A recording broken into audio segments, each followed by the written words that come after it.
Hello everyone, this is Garima. Welcome to my this vlog. And अभी हो रहा है फ्राइडे का 4:30।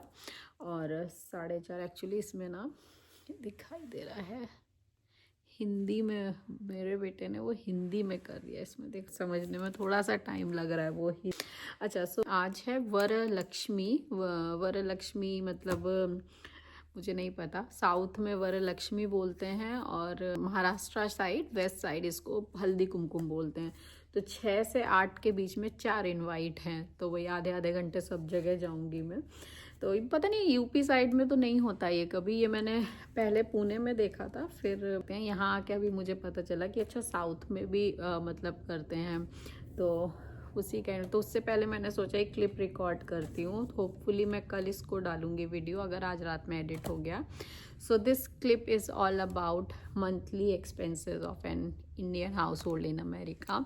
हमारा कितना क्या मंथली खर्चा होता है कुछ। सो यहाँ पे सैलरी बाई वीकली आती है, हर वीक हर मंथ में 2 बार सैलरी आती है। कुछ कंपोनेंट फिक्स हैं जो सैलरी से डिडक्ट होते हैं, उसमें से एक हो गया फेडरल टैक्स, स्टेट टैक्स और SSN, and the last one is Medicare. मुझे मेडिकेयर का क्या है वो नहीं पता मुझे, बाकी तो फिर ये टैक्सेस हैं, क्योंकि हेल्थ इंश्योरेंस तो सेपरेट थिंग है। आई डोंट नो ये मेडिकेयर किस चीज़ के लिए है, बिल्कुल नहीं मैंने लिख के रखा हुआ है एक्चुअली।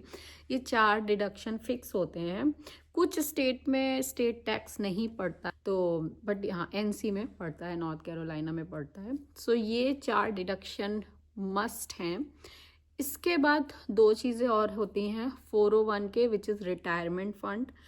वो अच्छी ही चीज़ है, क्योंकि जितना आप कंट्रीब्यूट करते हो अप टू सर्टेन लिमिट उतना कंपनी कंट्रीब्यूट करती है। तो it depends on company to company, 3%, 6%, 9% कितना है, 5 जो भी हो परसेंट। और एक होता है, एक डिडक्शन होता है हेल्थ इंश्योरेंस का, हर पे चेक से डिडक्ट होता है। तो health insurance is must hair.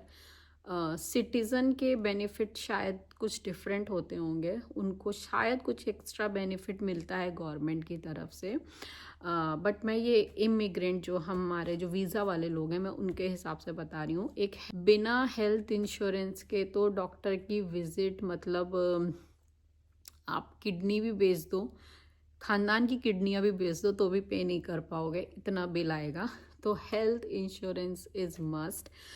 Medical यहाँ पे एक्सपेंसिव है, तो 6 कंपोनेंट डिडक्ट होने के बाद आपका पे चेक मतलब आपका रिमेनिंग अमाउंट आता है। मंथली में क्या क्या है, रेंट या ईएमआई। सो अच्छा, घर का रेंट ना बहुत फैक्टर पे डिपेंड करता है, किस टाइम आप मूव हो रहे हो घर में, किस एरिया में घर है।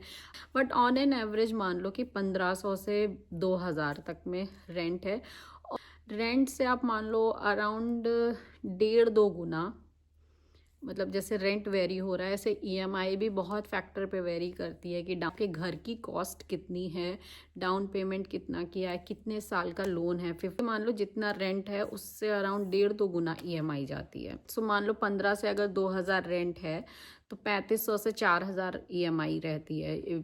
और ये सब मैं डॉलर में बता रही हूँ, सब डॉलर। ईएमआई के भी बहुत कंपोनेंट होते हैं, तो उतनी डिटेलिंग में छोड़ दो। उसके बाद होता है कार, अगर ईएमआई पे है या तो कार की ईएमआई, कार का insurance, electricity bill, water bill.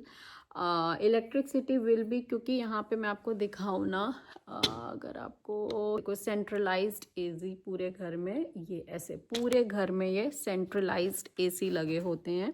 सो हीटिंग हर एक प्लेस पे होगी, कूलिंग हर एक प्लेस पे होगी। तो ऑन एन एवरेज आप मान के चल लो 150 से 250 के बीच में बिजली का बिल आता है। और पानी का भी, अभी सर्दियों में पानी बाहर नहीं देना होगा, गर्मियों में पानी बहुत देना पड़ता है, तो वो भी ऑन एन एवरेज $100 मान लो। पानी का कम आता है उतना एज़ कम्पेयर टू बिजली का, पानी का कम आता है बिल। घर का इंश्योरेंस भी होता है बट वो ईयरली होता है, तो $800-900 शायद $1000 मान के चलो ईयर का, तो $80-90 एक मंथ का मान लो। उसके बाद आता है बच्चे की क्लासेस। तो स्कूल, और ऐसा स्कूल तो फ्री रहता है, इससे तो आप ऑन एन एवरेज मान लो कि 100 से 150 के बीच में क्लास होती है। और सारी क्लासेस वीक में बस एक बार होती हैं। यहाँ ऐसा कुछ नहीं है कि हर दिन क्लास हो रही। स्विमिंग की क्लास वीक में एक बार, सॉकर वीक में एक बार, सॉकर शायद एक बार प्रैक्टिस एक बार मैच, कुछ तो ऐसा होता है सॉकर। सो वीक में एक बार ही क्लास होती है। ज्ञान की 3 क्लासेस हैं, स्विम, सॉकर और चेस। उसका तो इंटरनेट का बिल रहता है, पेस्ट कंट्रोल लिया हुआ है हमने, उसका मंथली बिल जाता है। अच्छा, फिर इसके बाद वीकली खर्चा आता है। वीकली उसमें ग्रॉसरी रहती है, तो ग्रॉसरी के लिए most of the time Walmart और इंडियन स्टोर, दो तो ये फिक्स रहते हैं, और सैम्स या कॉस्को, ये में से कोई एक प्लेस फिक्स रहता है most of the time. Grocery में बताऊँ ना आपको, कोविड से पहले $50 से $60 एक डिसेंट अमाउंट माना जाता था कि हाँ उसमें आपकी ग्रॉसरी। बट कोविड के बाद चीज़ें फ्लक्चुएट हुई, प्राइस, मैंने यहाँ इन्फ्लेशन कभी नहीं देखा था बट यहाँ पे हुआ। तो अभी जो 50-60 था वो अभी बढ़ के मतलब ऑलमोस्ट दोगुना हो गया। 100 अभी एक डिसेंट अमाउंट हो गया। ये अफोर्डेबल स्टोर की मैं बात बता रही हूँ, लाइक वॉलमार्ट हुआ। बट मतलब सिर्फ ये कहना, मतलब जैसे हमकी आदत होती है ना ये एक लाइन यूज़ करने की, बहुत खर्चा होता है, बहुत खर्चा होता हमारा।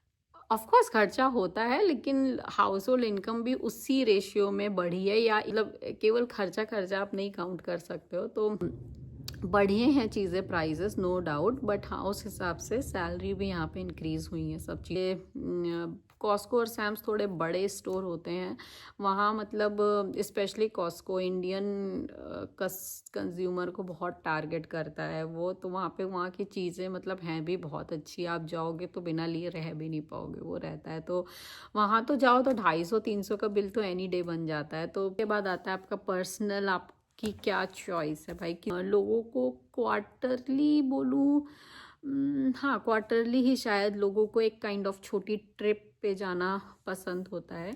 तो पर्सनली मुझे ट्रिप नहीं पसंद है, उतनी क्या कितनी भी नहीं पसंद है। बट हाँ मेरा ये रहता है एक फ्रेंड के घर हो आऊँ जाके, एक बार बीच हो आऊँ, एक बार माउंटेन हो आऊँ, और बाकी नियर बाय जो थोड़ा बहुत हो, एक दिन में जाके जो आ जाओ, वो मेरे लिए मतलब I am okay with that. तो ट्रिप वेकेशन आप, हाँ ये बोलूँगी मैं एक्सपेंसिव रहती हैं। जो बाहर का खाना आई वुड से मुझे महंगा लगता है। मुझे महंगा इसलिए लगता है क्योंकि मुझे उतना पसंद भी नहीं आता है कि एकदम अच्छा लगे खा के, कि बाहर के छोले खा के बहुत अच्छा लगा, मन खुश हो जाए तो शायद ना ज़्यादा लगे, बट हाँ मुझे अच्छा नहीं लगता, इसलिए मतलब मुझे वो महंगा लगता है, तो वो सेंस में है। और सो हाँ ट्रिप वेकेशन लोग क्वार्टरली करते हैं, बट हाँ अब बाकी फिर अपने अपने शौक़ हैं। जैसे मेरे घर में मैं बताऊँ तो मुझे शूज़ का शौक़ है, तो मैं जूतों पे 100, 150, 200, 250 मैक्स का है, हाँ $250 में I don't mind spending $4 to $50 on a shoe. लेकिन अभी अब मुझे हैंड बैग पे बोलो कि मैं $100 लगा दूँ तो नहीं, बिल्कुल भी। मुझे पेड़ों का शौक़ है, तो पेड़ पे अब ऐसा तो नहीं $100 का कोई ले आऊँगी, बट हाँ मतलब आई don't mind spending on plants also. तो वो एक रहता है। तो वो बाकी छोटे मोटे आपके जो भी मंथली आपको पसंद है भाई, खाना पीना पसंद है, घूमना पसंद है, मूवी वूवी जाना पसंद है, वो सारी चीज़ें वो है। सो ये रहते हैं मंथली एक्सपेंसेस। बाकी ऐसे शॉपिंग तो ऐसे डेली वाला तो कुछ वो नहीं रहता है, ओकेजनली। एक्चुअली ये सारी जो जगह है ना, वॉलमार्ट हुआ, सैम्स हुआ, कॉस्को हुआ, इन सब जगह कपड़े भी मिलते हैं। तो ऐसे कुछ स्पेसिफिकली कपड़ों के लिए शॉपिंग करने जाना मतलब वो थैंक्स गिविंग हुआ, मेमोरियल डे हुआ, ब्लैक, इन सब चीज़ों पे ही होता है। ये रहता है मंथली ब्रेकडाउन। बट हाँ ये कम्प्लीटली डिफरेंट होगा फैमिली टू फैमिली, कुछ ना कुछ लगा ही रहता है, कभी ये खराब, कभी वो खराब, कभी ये।